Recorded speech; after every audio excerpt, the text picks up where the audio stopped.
fin des interférences étrangères dans la crise libyenne sera l'un des objectifs d'une conférence internationale sur la Libye prévue dans quelques semaines à Berlin.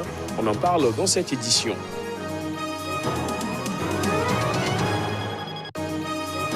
La Guinée a interpellé ces derniers jours des centaines de ressortissants de pays d'Afrique de l'Ouest. Le pays dénonce les infiltrations de corps étrangers alors qu'il traverse une crise politique.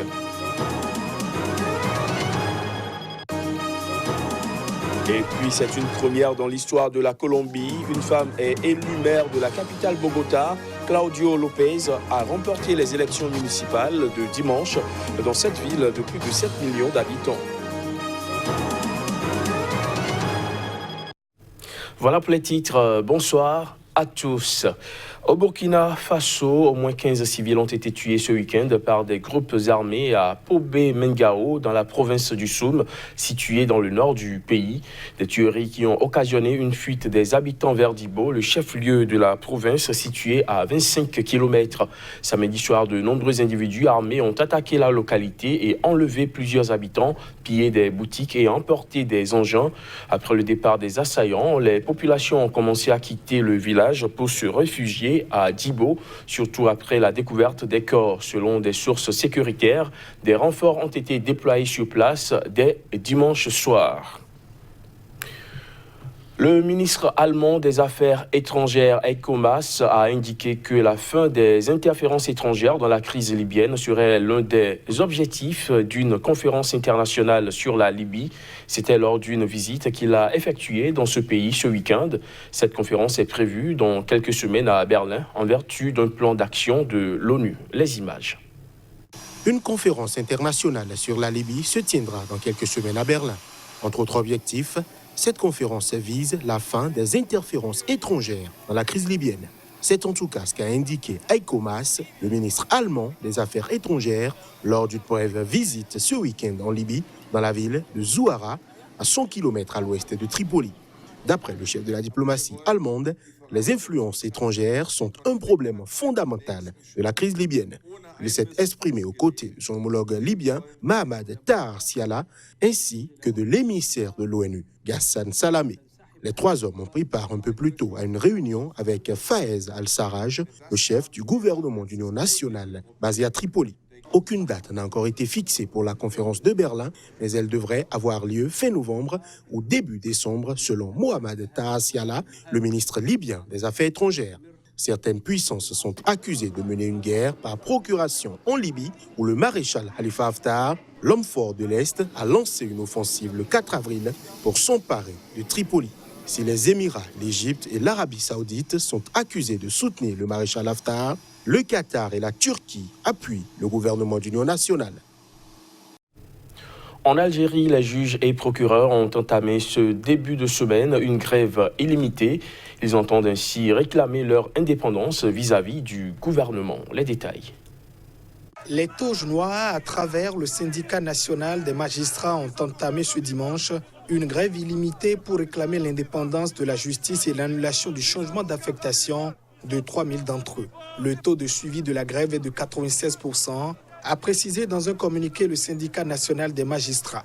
Cette organisation regroupe le premier noyau de magistrats ayant rejoint le mouvement de contestation qui secoue le pays depuis le 22 février dernier. Le ministère de la Justice s'est défendu en affirmant dans un communiqué que les changements contestés ont été validés à l'unanimité par les membres du Conseil supérieur de la magistrature. Ce conseil, qui n'a pas réagi dans l'immédiat, décide des nominations, des mutations et du déroulement de la carrière des magistrats. Il est présidé par le chef de l'État et comprend notamment le ministre de la Justice, le président de la Cour suprême et 10 magistrats élus par le père. Toutefois, les activités judiciaires étaient à l'arrêt au premier jour de cette grève. Dans la quasi-totalité des juridictions du pays, aucune audience ne s'est tenue. Si cette grève perdure, elle risque d'entraver le processus électoral en cours dans le pays, où une élection présidentielle est prévue le 12 décembre prochain pour élire un successeur à Abdelaziz Bouteflika, poussé à la démission début avril sous la pression conjuguée de l'armée et de la rue. Les juges sont notamment chargés de superviser le fichier électoral et de recenser les résultats du scrutin dans chaque municipalité. En Éthiopie, l'influente église orthodoxe a critiqué la réponse du Premier ministre Abiy Ahmed aux violences qui ont fait plus de 60 morts la semaine dernière. Récemment récompensé du prix Nobel de la paix, Abiy Ahmed a dénoncé ce samedi, après les violences, une tentative de provoquer une crise ethnique et religieuse. Reportage. Au responsable de l'église orthodoxe Tewahedo, le père Marcos Gebre Eg Ziabré, a déploré la passivité du gouvernement face aux violences qui ont fait plus de 60 morts la semaine écoulée en Éthiopie. Au cours de la messe de dimanche à la cathédrale de Sainte Trinité, le père Marcos a invité les fidèles à se défendre et protéger les biens de l'église. Des gens meurent et ils se demandent si le gouvernement existe vraiment. Les gens perdent espoir. S'ils viennent avec des manchettes, nous irons avec des croix. Le pouvoir appartient à Dieu et il nous aidera. Dieu est avec nous. La déclaration du Premier ministre Abiy samedi soir a été très décevante. C'était très faible. Il n'a pas mentionné les coupables et n'a pas montré de sympathie pour l'Église non plus. C'était une déclaration inutile. Voir le gouvernement agir de cette façon nous rend tristes. Des responsables de l'église orthodoxe ont rencontré le ministre de la Défense et le Premier ministre adjoint, a indiqué samedi la radio publique Fana, sans détailler la teneur de leur entretien. La communauté orthodoxe rassemble environ 40% des 110 millions d'Éthiopiens. Un porte-parole de l'église a indiqué samedi que 52 orthodoxes éthiopiens, dont 2 prélats, figuraient parmi les victimes de ces violences. Aucune confirmation officielle de ce bilan n'a pu être obtenue.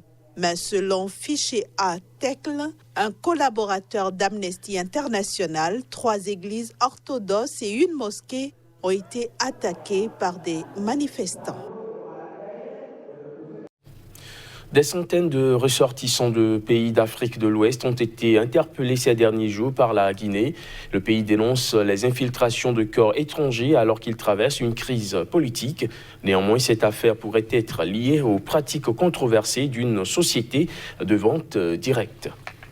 Mardi et mercredi, les policiers ont interpellé 141 personnes qui étaient confinées dans des concessions dans la périphérie de Conakry. 84 Bissau-Guinéens, 46 Sénégalais, 9 Guinéens, 1 Burkinabé et 1 Gambien, a indiqué le gouvernement. D'autres opérations ont eu lieu dans plusieurs régions du pays, portant à 300 environ le nombre de personnes interpellées. Cette opération prouve à suffisance la récurrence d'infiltration de corps étrangers tant à Conakry que dans des grandes villes de l'intérieur du pays, estime le gouvernement, alors que la Guinée connaît une vague de manifestations contre un projet de 3e mandat attribué au président Alpha Condé qui ont fait une dizaine de morts. L'action de la police et de la gendarmerie vise à débarrasser la Guinée des mauvaises graines qui n'ont rien à faire ici en cette période de trouble, a déclaré ce dimanche un haut responsable de la police ayant requis l'anonymat. Un responsable de la présidence, le lieutenant-colonel Fodé Bakary Cissé, a toutefois donné une version différente, mêlant aux questions de sécurité celle de la lutte contre les pratiques jugées douteuses d'une multinationale de la vente directe bien implantée en Afrique,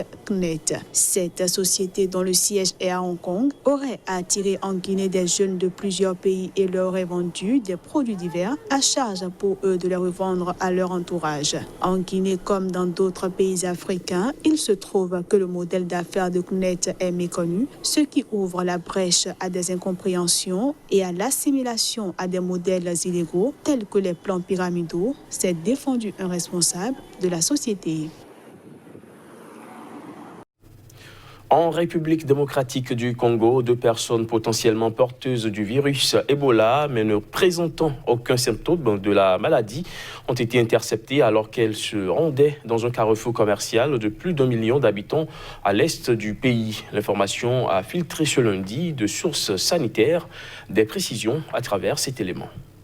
2 contacts à haut risque, âgés de 25 et 24 ans et non vaccinés, ont été interceptés au point de contrôle de Maboya, dans le territoire de Beni, dans le Nord Kivu, affirme le bulletin quotidien du ministère de la Santé sur l'évolution d'Ebola daté de samedi. Ils sont venus de Kabacha et se rendaient à Butembo. Tous les deux étaient asymptomatiques lors de leur interception. Ils ont été remis à l'équipe de surveillance, ajoute le bulletin. Par ailleurs, les activités au point de contrôle de Maboya à Beni dans la province du Nord Kivu ont été perturbées suite à l'incursion d'un groupe armé vendredi, indiquent les autorités congolaises. Depuis la déclaration de l'épidémie le 1er août 2018, il y a eu au total 2180 décès d'Ebola en République démocratique du Congo. C'est la deuxième épidémie d'Ebola sur le sol congolais depuis 1976.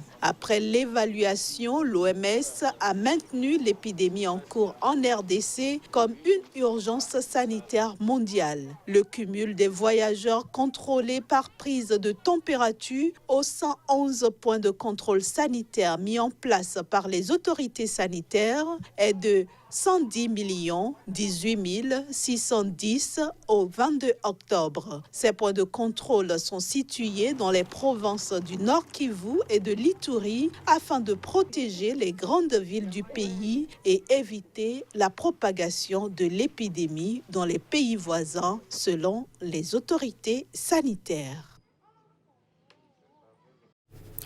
Je l'annonçais en titre, c'est une première dans l'histoire de la Colombie. Une femme est élue maire de la capitale Bogota. Claudia Lopez a remporté les élections municipales dimanche dans cette ville de plus de 7 millions d'habitants. Elle promet s'attaquer à certains maux, notamment le racisme et la corruption. Reportage. Une femme considérée comme incorruptible et ouvertement lesbienne a été pour la première fois élue maire de Bogota, la capitale de la Colombie, lors d'un scrutin local qui s'est déroulé dans le calme en dépit d'une campagne émaillée de violence. Par ailleurs, le parti issu de l'ex-guérilla FARC se présentait devant les urnes pour la deuxième fois depuis l'accord de paix de 2016. Claudia Lopez, 49 ans, candidate de centre-gauche, a été élue maire de la capitale qui compte 7,2 millions d'habitants à l'issue de ce scrutin visant à renouveler autorités municipales et départementales. Lopez s'est imposé à moins de 3 points d'avance sur son principal adversaire, le libéral. Aujourd'hui, Bogota a voté non seulement pour que la ville change dans les 4 années à venir, mais aussi pour que cette génération change notre société, a lancé cette ex-sénatrice opposante de la droite conservatrice au pouvoir depuis plus d'1 an et qui a subi dimanche une sévère défaite. Sa victoire ouvre un nouvel chapitre dans une Colombie traditionnellement dirigée par des hommes, des élites libérales et conservatrices. Bien que favorable au processus de paix, Claudia Lopez avait cependant refusé toute alliance avec le parti FARC en raison du passé violent des ex-guerrilleros. Quelques 36,6 millions d'électeurs étaient appelés à désigner notamment 1101 maires et conseils municipaux, ainsi que les gouverneurs des 32 départements du pays et leur assemblée. Les nouveaux élus prendront fonction le 1er janvier 2020. Fin de ce JT, merci de l'avoir suivi.